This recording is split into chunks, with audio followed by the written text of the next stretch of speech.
नमस्कार, मैं हूँ डॉक्टर राजीव पथरिया और आप देख रहे हैं लाइव हिंदुस्तान चर्चा।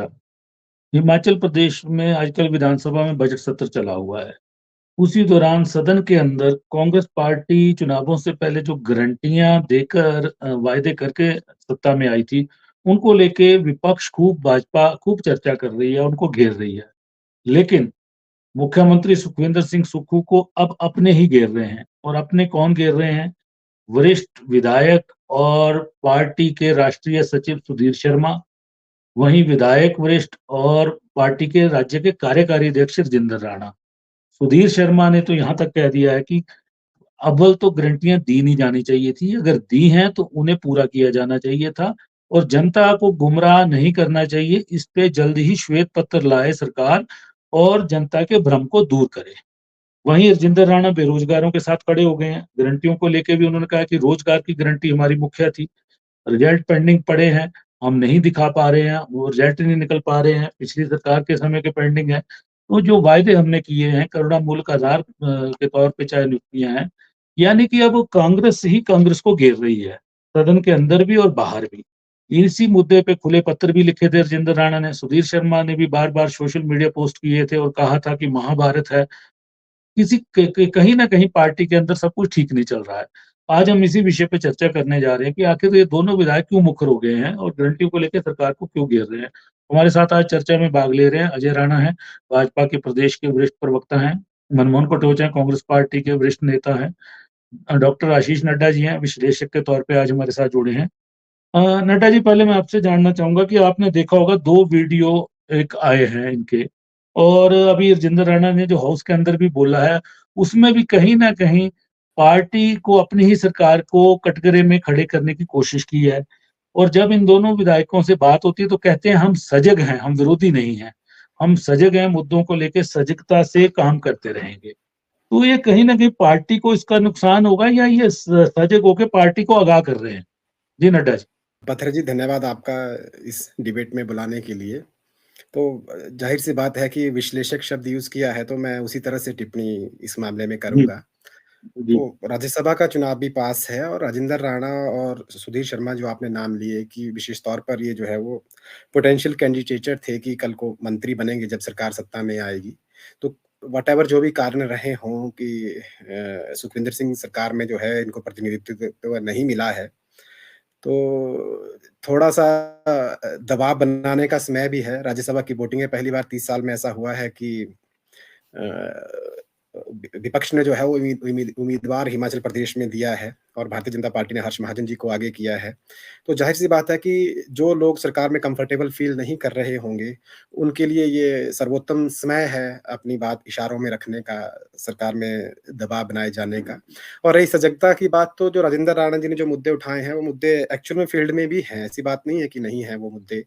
बेरोज़गारों का मुद्दा है, जेओआईटी का मुद्दा है, जो अ, अपना एचपीएससी एसएसबी हमीरपुर जो हटाया गया बंद था, हो फिर गया। दोबारा से उसको बनाया जी। गया है, तो वो अभी तक उतनी रिक्रूटमेंट्स नहीं आई हैं, जितनी सरकार की कमिटमेंट्स हैं, तो ज़ाहिर-सी बात है। पर मैं कहूँगा कि सजग कर रहे हों, चाहे अपने फ़ायदे के लिए कर रहे हों या जनता के लिए कर रहे हों, पर सरकार को तो विधायक घेर रहे हैं और बहुत रेयर केस में ऐसा होता है कि डायरेक्टली इस तरह से सरकार को घेरा जाता है, तो कहीं न कहीं दबाव तो मुख्यमंत्री और उनकी लॉबी के ऊपर है।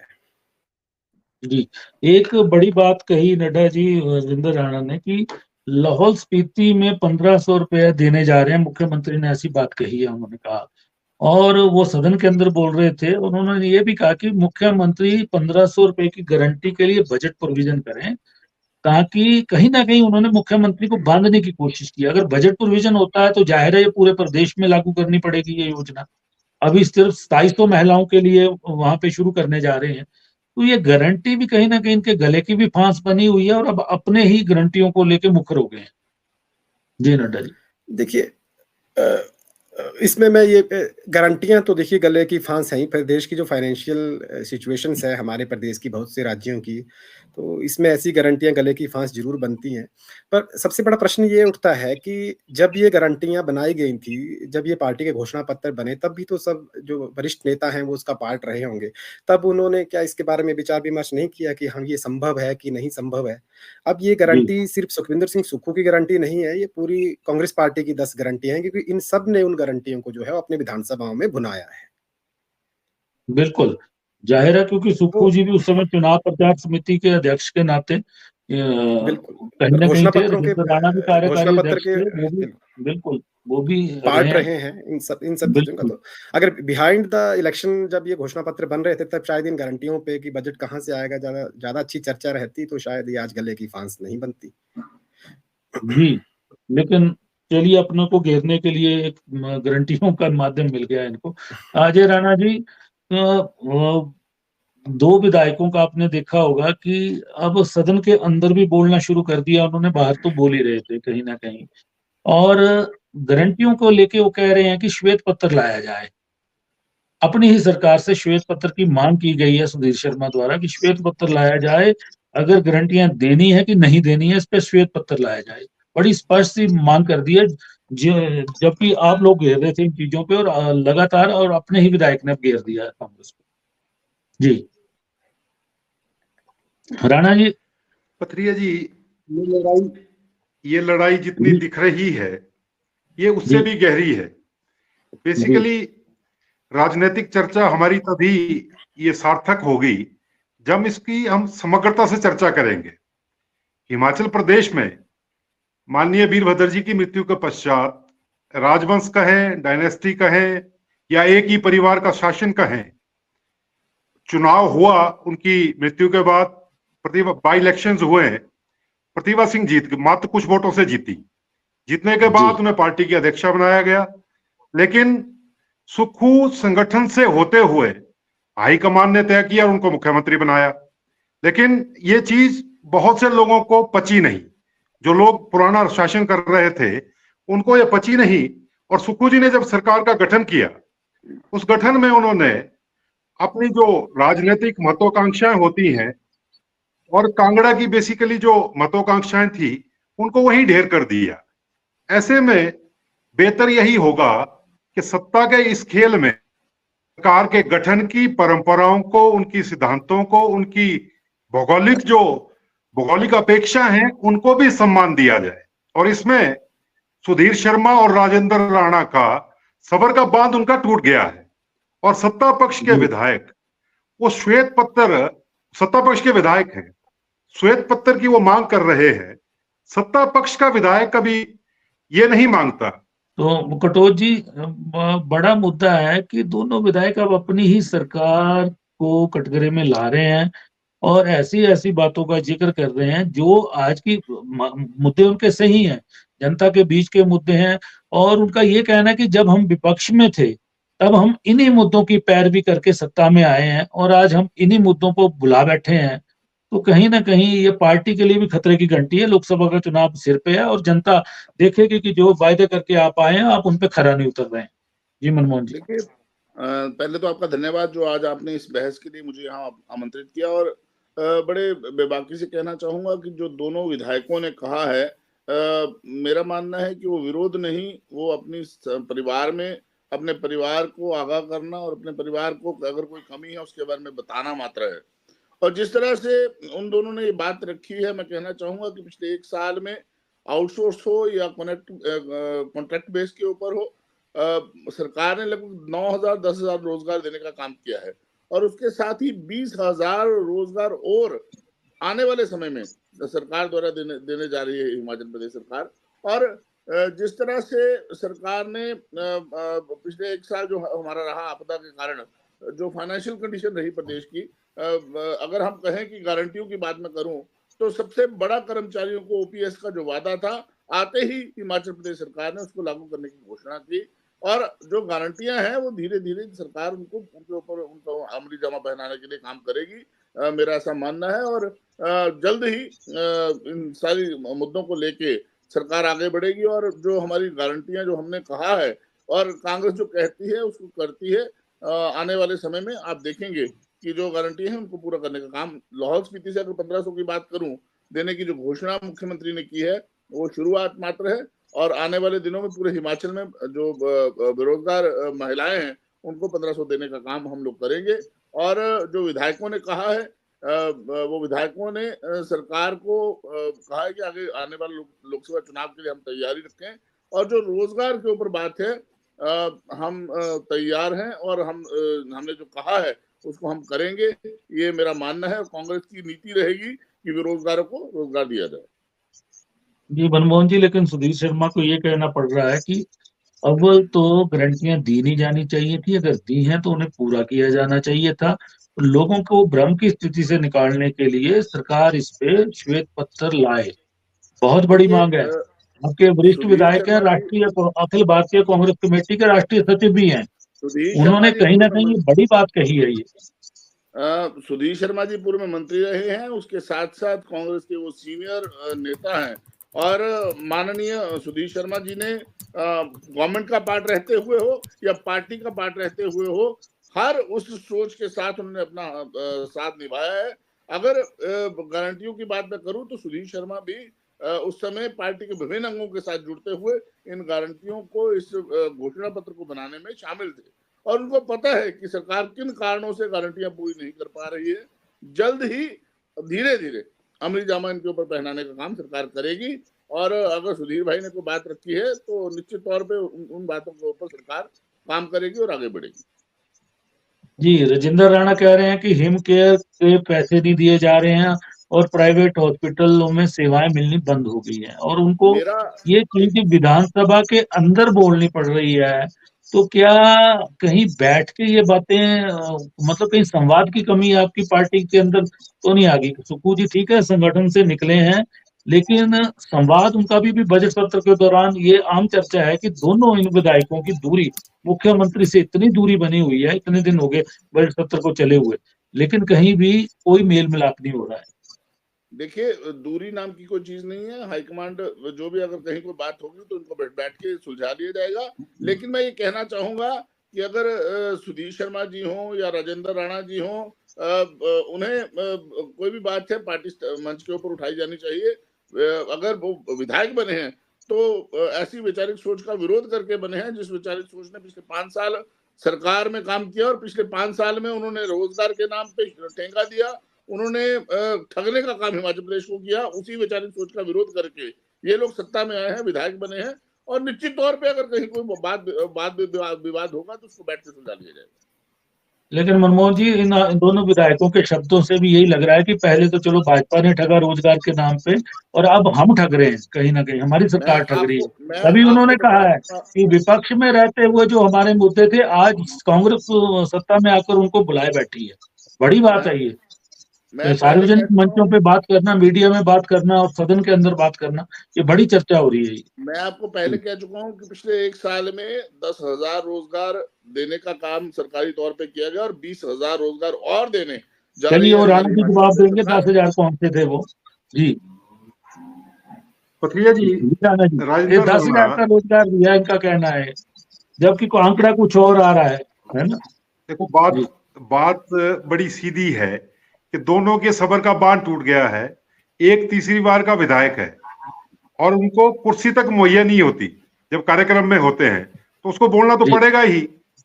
और ये जो लोग हैं, ये पार्टी के हर रीति नीति को जानते हैं, सिद्धांत को जानते हैं, विधानसभा में ये रहे हैं, और ये जो है कानून बनाना, इनको ये नहीं कि मात्र ये बात ऐसे कर रहे हैं, विपक्ष की कमियों और खामियों से वाकिफ हैं।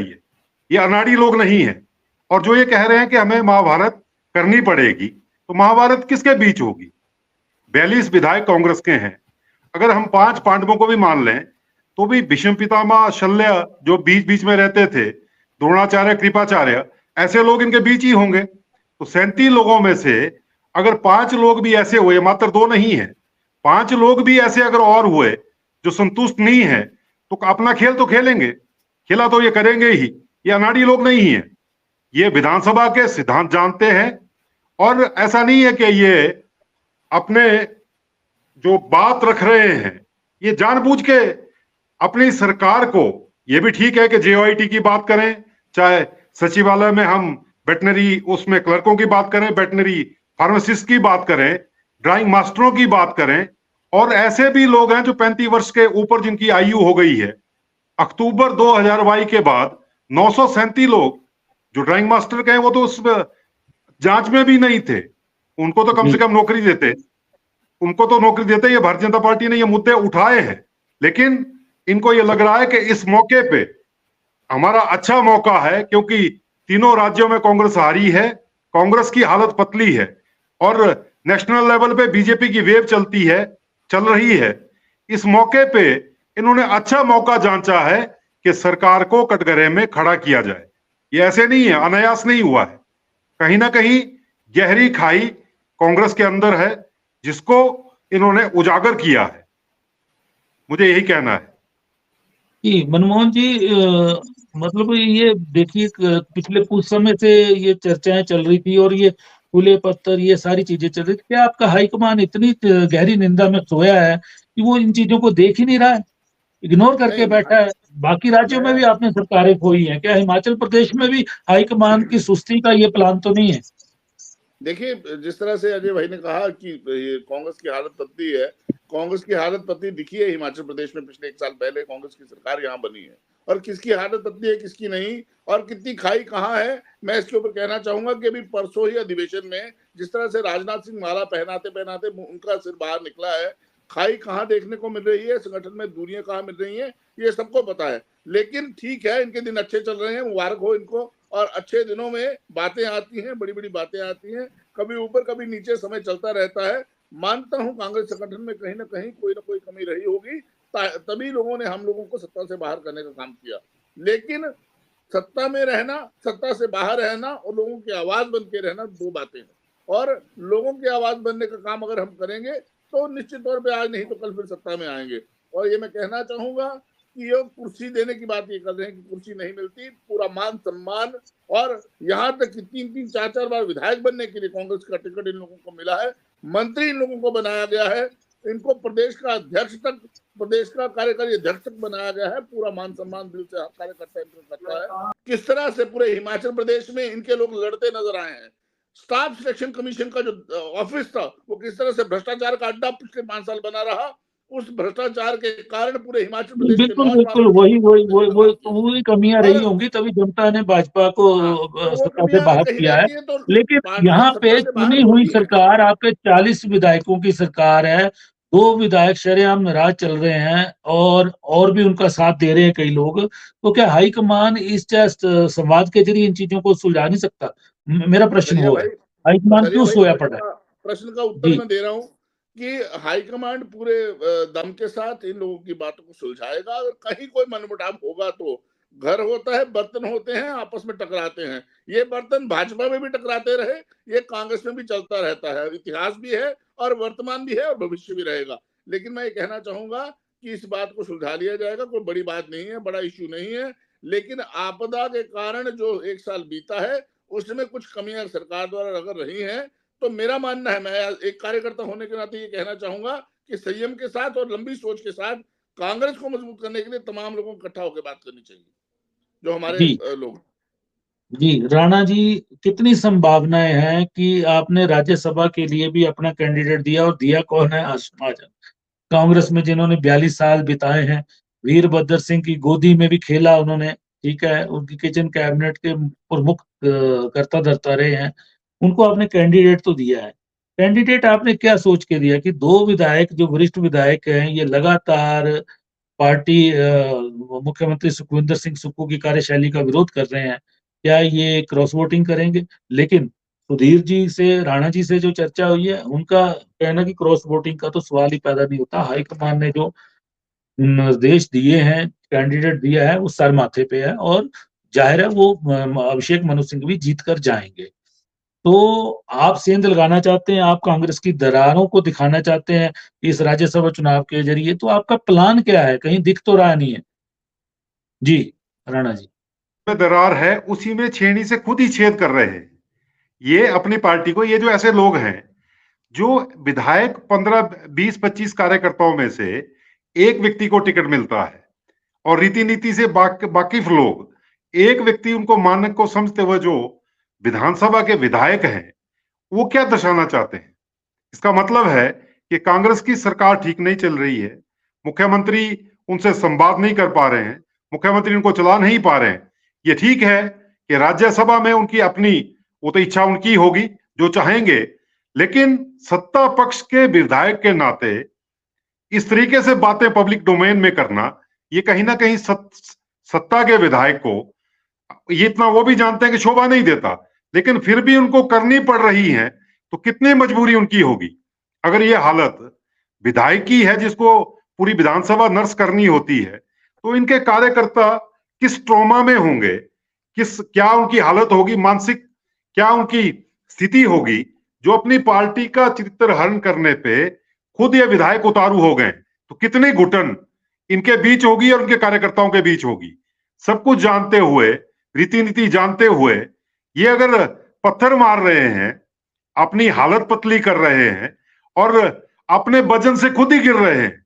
अब विधानसभा के जो राज्यसभा का चुनाव होना है, कैंडिडेट दोनों आप आमने सामने हैं। अगर इनकी अंतरात्मा को लगेगा कि बीजेपी को वोट देना चाहिए, ये ठीक काम कर रहे हैं, तो ये वोट डालेंगे। अगर इनको नहीं लगता होगा तो अपनी सरकार के जिस तरीके से ये कपड़े फाड़ रहे हैं, ये पब्लिक डोमेन में कार्यकर्ताओं को भी और आम जनता को भी अच्छा संदेश नहीं जा रहा है। जी मनमोहन जी। मैं पहले तो धन्यवाद करना चाहूंगा माननीय आदरणीय अपने बड़े भाई अजय भाई का, कि इन्होंने मेरे पूर्व अध्यक्ष, युवा कांग्रेस के पूर्व अध्यक्ष को इन्होंने राज्यसभा का टिकट दिया है। और दूसरा मैं कहना चाहूंगा कि ये कह रहे हैं कि 2 विधायक खिलाफ बोल रहे हैं। मैं इनको अतीत में याद कराना चाहूंगा कि 1998 से लेकर 2003 के बीच में 5 विधायक, कांगड़ा से चुने हुए 5 विधायक इन्हीं के मुख्यमंत्री का विरोध कर रहे थे और सरकार चलती रही, सरकार को कोई फर्क नहीं पड़ा। उसके बाद मैं कहना चाहूंगा कि पिछली सरकार जो बीती है, कितने विधायक कितना रोष लेके जिंदा रह रहे थे भाजपा के अंदर, मैं सबको जानता हूं। और कितने लोग, इनके कार्यकर्ता सड़कों पे बिलख रहे थे कि हमारी सरकार ठीक नहीं चल रही। और आरोप, जो प्रत्यारोप जो रहते हैं, वो सरकारों में चलते रहते हैं, ऊपर नीचे बातें होती रहती हैं। लेकिन उनको मद्देनजर रखते हुए आप सीधे तौर पे ये कहे, मेरे परिवार की आप बात करें कि मेरे परिवार में 2 लोग विरोध कर रहे हैं, मैं ये कहना चाहूंगा, बार बार ये कह रहा हूं आपके चैनल के माध्यम से, कि विरोध उनके साथ और भी लोग होंगे और वो चुने हुए विधायक हैं। वो लोगों की अगर कोई भावना है, उनको रखते हैं, तो वो विरोध नहीं माना जाएगा। अगर कहीं ना कहीं उन्होंने लोगों की भावनाओं से अवगत करवाया है सरकार को, तो निश्चित तौर पे इस बात को सुलझाते हुए आपको ये बात माननी पड़ेगी। कांग्रेस सरकार में ये भावना है नेता प्रतिपक्ष जयराम ठाकुर जी के नेतृत्व में विधानसभा में और पार्टी के हमारे अध्यक्ष बिंदल जी के नेतृत्व में पूरे प्रदेश में भारतीय जनता पार्टी रख रही है। युवाओं के मुद्दे को भारतीय जनता पार्टी ने लगातार फर्स्ट डे से, और भारतीय जनता पार्टी कह रही है कि अगर वहां कोई गड़बड़ थी चयन आयोग में, तो उनको आप पकड़ते, आपकी सरकार उनको अंदर करती, जो भी करना होता करते, लेकिन ये बेरोजगार जो ओवरेज हो रही है, राणा जी बहुत है, 13 तो FIR होती हैं और लोग बहुत अंदर हो गए। पर इसके साथ पत्रिया जी, इसके साथ साथ उन बेरोजगार युवाओं को जो 2 सालों से लगातार भर्तियों के लिए तरस रहे हैं, उनको भी तो न्याय मिलना चाहिए। उनको न्याय देना भी तो सरकार का काम है। जिक्र किया है ड्राइव मास्टर की बात करें, लेकिन इसको फंक्शनल सर्कल से रिजल्ट निकालने चाहिए थे जल्दी, क्योंकि देरी बहुत होगी। अब इसको फंक्शनल जब हम कर रहे हैं तो 13 माह बाद कर रहे हैं। SMC पसंद नहीं है जी, उनकी जो हालत है, कर्मचारियों की जो हालत है, ये आप अभी 2024 को चुनाव में जो आ रहे हैं चुनाव, उसमें जो नैरेटिव आप खड़ा करने की कोशिश कर रहे थे, वो इन विधायकों ने बेड़ा कर दिया उसका। ये जो एक नैरेटिव, बिल्कुल जी, ये बताएं आपकी, आप ठीक है, विधायक प्राथमिकता की बैठकों में नहीं आते, दोनों विधायक दल की बैठक में नहीं आते, दूरियां उनकी मुख्यमंत्री के साथ लगातार जारी हैं, सदन के अंदर भी बोल देते हैं, बाहर भी बोल देते हैं।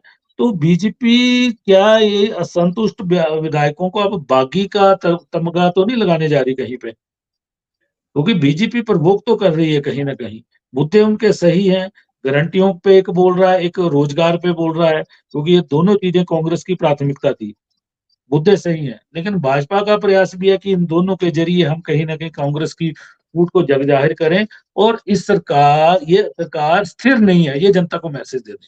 ये भाजपा का प्रयास भी है राणा जी।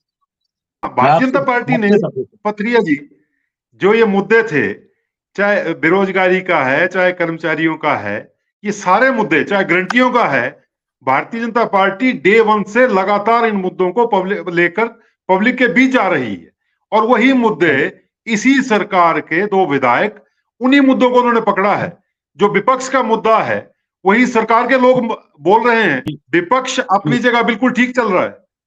विपक्ष के मुद्दों को सरकार के लोग अगर ओन कर रहे हैं, इसका मतलब है कि विपक्ष नेता प्रतिपक्ष की नेतृत्व में बिल्कुल ठीक दिशा में जा रहा है। संगठन बिंदल जी की नेतृत्व में बिल्कुल ठीक दिशा में जा रहा है। ठीक है, वो आपकी मेहनत है, आपके संगठन की मेहनत है, लेकिन आपका टारगेट तो कहीं ना कहीं इस तरह के लोग हैं जो असंतुष्ट चल रहे हैं, खुद ही पर्दा उठा रहे हो, जो खुद ही पर्दा उठा रहे हो, जो खुद ही टांग नंगी कर रहे हो, उसमें भारतीय जनता पार्टी बीच में कहां से आती है? पत्री जी, भारतीय जनता पार्टी तो अपना काम कर रही है, अपना उम्मीदवार दिया है। ये आपने सोच समझ के दिया होगा कहीं ना कहीं राज्यसभा का, जबकि 40 का आंकड़ा बहुत बड़ा आंकड़ा है, इतने लोगों को तोड़ पाना बड़ा मुश्किल काम है। चलिए, नड्डा जी जुड़ गए हैं, ये तकनीकी कारणों से जुड़ नहीं पा रहे थे। नड्डा जी, आपको लगता है कि ये जो 2 विधायक हैं, इनके जरिए कहीं ना कहीं ऐसा प्रयास है भाजपा का भी कि जैसे राज्यसभा में कर दिया, कुछ गड़बड़ करवा दें कुछ, लेकिन इनको प्रवोक करते रहें कहीं ना कहीं, और ये असंतुष्ट से कल को बागी हो जाए पूरी तरह? आपको लगता है ऐसा? देखिए, अभी जैसे चर्चा हो रही थी, अजय राणा जी ने कहा कि अपने जो कांग्रेस के विधायक हैं, वही कांग्रेस के जो मुख्यमंत्री हैं, उनकी कार्यशैली से संतुष्ट नहीं है, सरकार की कार्यशैली से। मनमोहन कटोच जी भी कह रहे थे कि उन्हें मंत्री पद मिले हैं, पार्टी संगठन में पोस्ट्स मिली हैं, तो ऐसा नहीं है, अगर ऐसा है तो ऐसा नहीं होना चाहिए। पर ये जो सारे शगुफे हैं, जो प्रेशर गेम है, जो ये 27 को बहुत क्लियर होने वाला है, क्योंकि राज्यसभा की जो वोटिंग का पैटर्न है, वो जो वोटिंग है वो ओपन होगी, वो छुप के वोटिंग नहीं होगी। वो पोलिंग आप सब लोग वोट किसको दिया है? हाँ, क्योंकि उसमें पोलिंग एजेंट जो है वो पार्टी के बैठेंगे, तो अपने पोलिंग एजेंट को पहले वोट दिखाना होगा, उसके बाद वो मतदान पेटी में जाएगा। तो 27 को क्लियर हो जाएगा कि ये लोग सजग कर रहे हैं या बगावत कर रहे हैं। अगर ये बगावत कर रहे हैं तो डेफिनेटली ये अपने पोलिंग एजेंट को दिखा के जाएंगे कि हम जो है भारतीय जनता पार्टी के उम्मीदवार को वोट दे रहे हैं। मैं सिर्फ इन 2 की बात नहीं कर रहा, जो भी लोग अपनी पार्टी से या सत्ताधारी पार्टी से असंतुष्ट होंगे, उनको सीना चौड़ा करके दिखाना पड़ेगा। तो अगर ऐसा होता है तो ये अगर हर्ष महाजन चुन के चले जाते हैं, कांग्रेस में ऐसी बगावत हो जाती है इन सब समीकरणों के बीच, तो डेफिनेटली ये तो एक इनडायरेक्ट फ्लोर टेस्ट हो गया। उसके बाद बिल्कुल, फिर तो सरकार भी नहीं टिक पाएगी, फिर तो सरकार पे आ गई बात। हाँ, तो जो भी मुझे लगता है कि बागी होगा, वो यही सोच के बागी होगा कि इस सरकार को हमने गिराना है और उसके बाद हम अपनी राजनीतिक संभावनाएं जो है वो नए सिरे से देखेंगे। तो लेकिन दोनों विधायक कहीं ना कहीं कह रहे हैं कि नहीं, हम जो हाईकमान ने कैंडिडेट दिया हम उसके साथ हैं, ऐसा भी उन्होंने कहा है। हाँ, मैंने किसी न्यूज़ चैनल पे मैंने देखा था, सुधीर शर्मा जी का वहाँ पे बाइट ली जा रही थी, तो उन्होंने अंत में यही कहा था कि कांग्रेस अध्यक्ष प्रतिभा सिंह का ओपिनियन था कि हिमाचल प्रदेश से कोई राज्यसभा जाए, पर अगर वो नहीं हो पाया तो हम अभिषेक मनु सिंघवी जी के समर्थन में वोटिंग करेंगे। तो भाजपा ने यही कार्ड यहाँ पे खेला है, पर मुझे वो जो वोटिंग पैटर्न है राज्यसभा का, उसके हिसाब से मुझे इतना आसान नहीं लगता है कि 8 से 10 जितने लोग भी चाहिए होंगे, कि उसमें निर्दलीय भी हालांकि शामिल हैं, निर्दलीय को किसी को वोट नहीं दिखाना पड़ेगा, उसके ऊपर जो भी 6-8-9 लोग चाहिए होंगे कि हाँ, तो उसके ऊपर भी अगर हम ये मान के चलते हैं कि निर्दलीय जो है वो भाजपा अपने पाले में ले लेगी, पर उसके अलावा भी कांग्रेस से जो 6-7 लोग चाहिए होंगे, वो सरेआम बगावत करेंगे या नहीं करेंगे। और अगर बगावत करेंगे भी तो व्हिप नहीं लगेगा, पार्टी से जस्ट डिस्क्वालीफाई होंगे, विधानसभा से नहीं होंगे, पर कल को फ्लोर टेस्ट होगा।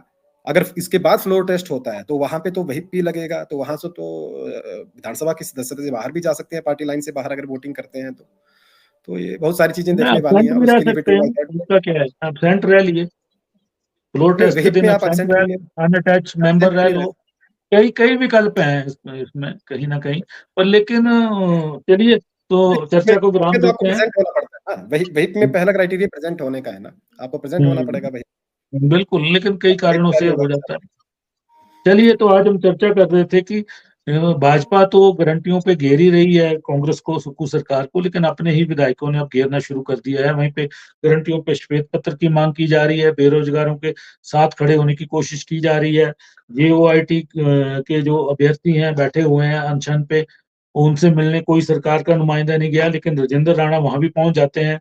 तो कहीं ना कहीं ये लोग एक तो कह रहे हैं कि हम सजग विधायक हैं, हम सजग कर रहे हैं और मुद्दों को उठा रहे हैं जो हमारे मुद्दे थे, कांग्रेस के मुद्दे थे सत्ता में आने के लिए। लेकिन कहीं ये सजग होते होते कहीं ये बागियों के टोले में ना शामिल हो जाएं, इसका अंदेशा अभी तक बना हुआ है लगातार। क्योंकि हाईकमान की तरफ से थोड़ी बहुत पहल सुना है कि राजीव शुक्ला जी ने पहल की है, लेकिन राजीव शुक्ला जी के भी से ये मान नहीं पा रहे हैं ये लोग। तो ये बड़े स्तर पे प्रियंका गांधी या राहुल गांधी जी के साथ ही डायलॉग करना चाह रहे हैं, ऐसा सुनने में आ रहा है। तो अब आगे क्या होगा, क्योंकि राज्यसभा का चुनाव भी है, भाजपा ने कैंडिडेट भी दिया है, वहां पे भी स्थितियां स्थायी को स्पष्ट हो जाएंगी कि ये पार्टी के साथ है या पार्टी के विरोध में है। तो आज हम इसी विषय पे चर्चा कर रहे थे, आप सबने चर्चा में भाग लिया, मैं आप सबका धन्यवाद करता हूँ।